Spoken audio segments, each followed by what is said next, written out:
aniga mid iga yaabisa oo aan la yaabanaha waxay tahay qofka Facebook-geegan isticmaalayo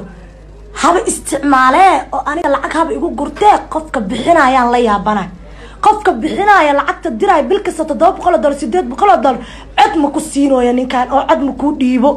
codkayga ma haysto video calls wajigayga anoo hadlay ma haysto number ma keenaysid eraya jacayl ku soo qoraya 2 jeer 4 jeer 3 jeer $700 $800 bil kasta la taagantay waay aa ku bixina wiilasheena Soomaalida ah maxaa ka qaldan oo ku dhacay waxa ku dhacay ka qaldan ani la yaabana in lacag dadka ku siinayaan